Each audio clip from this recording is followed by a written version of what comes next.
Al Sharpton gets taken to the woodshed at a House committee hearing on Thursday for a host of disparaging comments he's made in the past. The New York Times says their Kavanaugh story wasn't proven to be inaccurate, and Elizabeth Warren wants to fight lobbying by hiring a lobbyist? All that and more. I'm Bobby Eberle. This is a 13-minute news hour. And God bless the United States of America.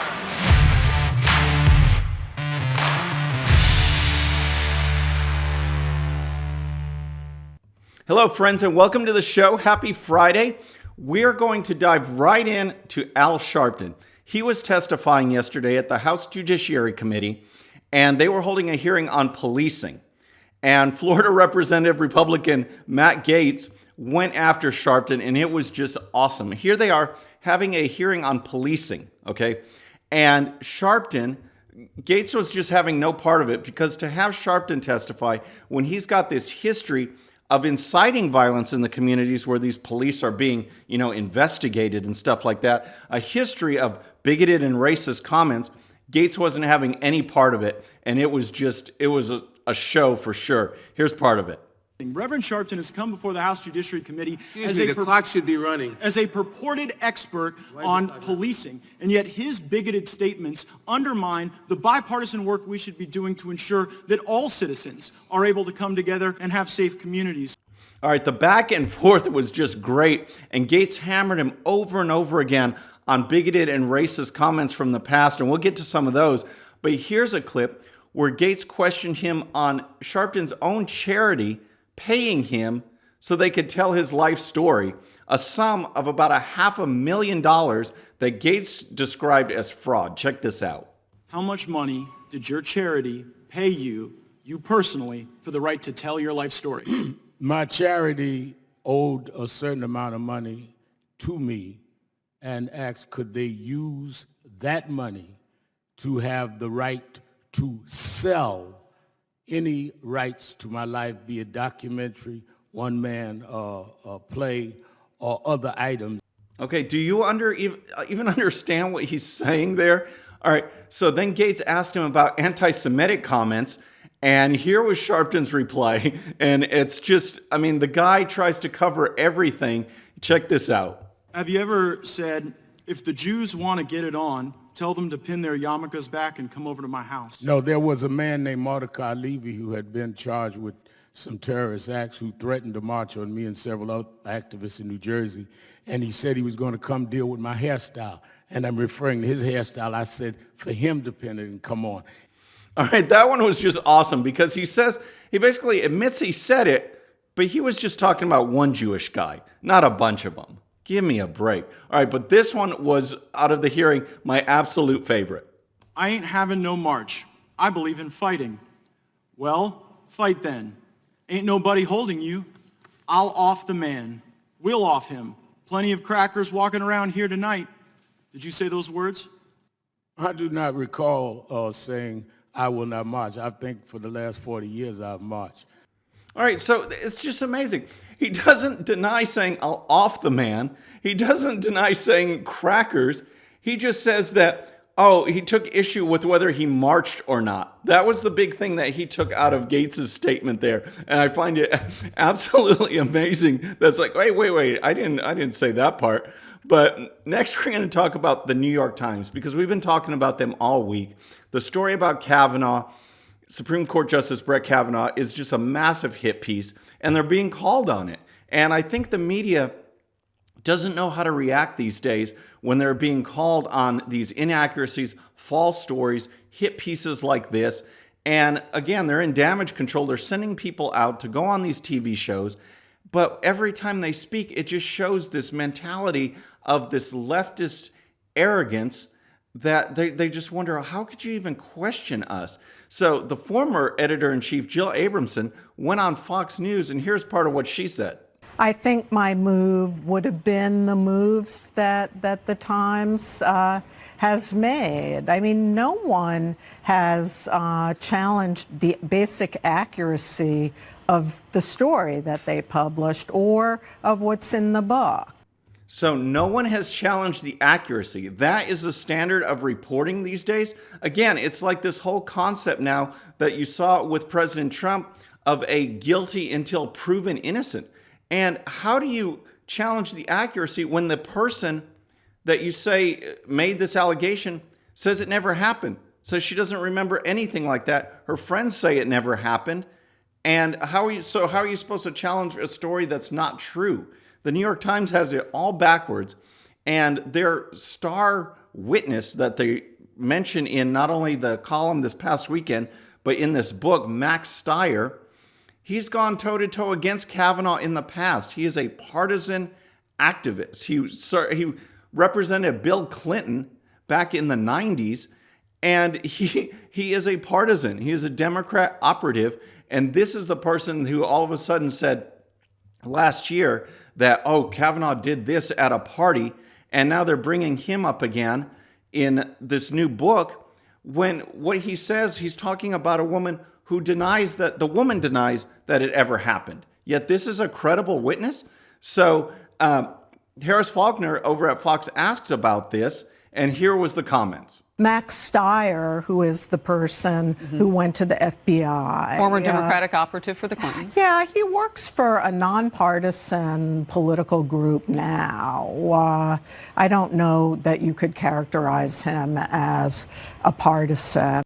So again, I mean, it's just absolutely insane. And I'm sorry that I had to put you through that voice because it just dragged on. And I mean, I had trouble watching that whole interview. But it just shows, again, how out of touch they are, that the left thinks they can print anything, they can attack conservatives, they can say whatever they want, and they do it with no repercussions at all. And finally, I think President Trump has given, not only attacked the media directly, but given other people a backbone to step up and say, wait, this isn't true. This is flat out false. You're interviewing a Democrat operative, and now you're calling him a nonpartisan? I mean, come on. Who do you think is going to believe that? Who do you think your audience is that is actually going to believe that? It's just this fringe, small sliver of left-wing activists that follow this New York Times and CNN and MSNBC. Their audience is shrinking, and they don't know what to do about it. Instead of broadening out, instead of expanding and getting actual journalists, people that might cover both sides, it's like they're hunkering down and saying, nope, this is us, this is who we are now, we're going to be overt about it, and we don't even care. So again, we're going to keep calling out stuff like this, but it just shows you, I mean, here is a person that was at the New York Times, their chief, and she says stuff like that. It makes absolutely no sense. And now I want to move on to Elizabeth Warren, because she is just, she's rising in the polls. Joe Biden is falling. And so there's going to be more and more attention placed on her, and rightfully so, because we need to tell people about what she's saying, what her policies are. They're so far to the left that, the American people need to see through that. And it's going to be our jobs, not just me on this show, but everyone talking about it, saying, look, this is what the policies are, not what the media is spinning, but what her policies actually are, and the hypocrisy of saying that somehow she's a person of the people when she's a left-wing elitist herself. And that came out more clear than ever this week. She was at a rally, and here's part of what she said. Corruption has taken over our government, and we're running out of time. We must root it out and return our democracy to the people, and yes, I got a plan for that. All right, so she says corruption has taken over, and she has a plan. All right, well, so what is this plan? What are her ideas to try and combat corruption in Washington, D.C.? Washington, D.C., that she's a part of, that she came through the system. How does she want to combat that? Here's what she says. It's a plan to shut down the ability of the rich and powerful to use their money to tilt every decision in Washington. So I just want to give you a sample of what we can do. End lobbying as we know it. So Elizabeth Warren says the rich and powerful have taken over, and she wants to end lobbying as we know it. But she's rich and powerful, and so what is part of her plan? What does she do this week? Well, here's a report from the Daily Caller. It says, Democrat presidential candidate Elizabeth Warren hired a Planned Parenthood lobbyist to a key role in her presidential campaign Tuesday, just one day after Warren announced a plan that would end lobbying as we know it. Warren unveiled an anti-corruption plan Monday that would introduce a cooling-off period for lobbyists before they can serve in government roles and would prohibit active lobbyists from donating to political campaigns, a practice Warren called legalized bribery. So one day after giving a speech blasting lobbying, she hires a lobbyist. Okay, so here's more from the Daily Caller. The day after Warren's speech, Kimberly Diaz-Scott, who registered as a lobbyist for the Florida Alliance of Planned Parenthood affiliates as recently as January of this year, announced she was leaving the organization to head up Warren's campaign in Florida. I won't be far from the movement, as I'm humbled and proud to announce my transition as the Florida State Director for Warren for President, assuring that we will continue to fight like hell to elect a brilliant leader who will work to protect the health, safety, and future of all people, Diaz wrote, the Miami Herald reported. 2020 is not for the rich or selfish. 2020 is for us. So, not for the rich and selfish. And this is coming from someone who's working for Elizabeth Warren. That's interesting. All right, folks. And finally, all this week in the news, we had Beto, Robert Francis O'Rourke talking about, following the Democrat presidential debate, saying that they're going to come and get your guns. I'm going to come and take them. I'm just going to come take your guns from law-abiding citizens.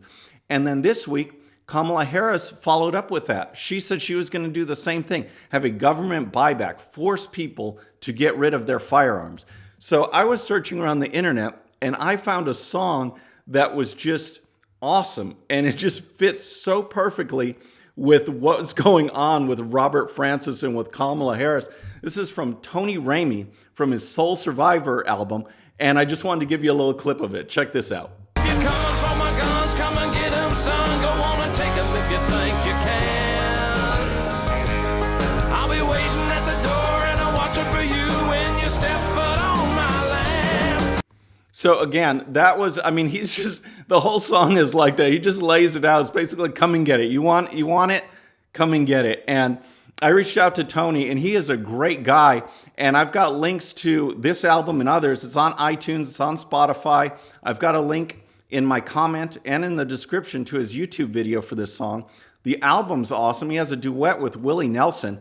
And I just invite you guys to check it out because it's awesome when we have patriots that use their talents no matter what it is, whether it's talking, whether it's writing, whether it's singing. It's just awesome to see. And I'm so glad that I reached out to him and he contacted me back. And it's been a very fun exchange. So I invite you to check that out. And then also just have a great weekend. Enjoy it, kick back. I think this tropical storm has moved through Houston. So maybe I'll get some sunshine this weekend and just enjoy. So that's our show for today. Please subscribe. And when you do, please hit that bell so you'll be notified. And we'll see you on Monday. I'm Bobby Eberly. This is a 13-minute news hour.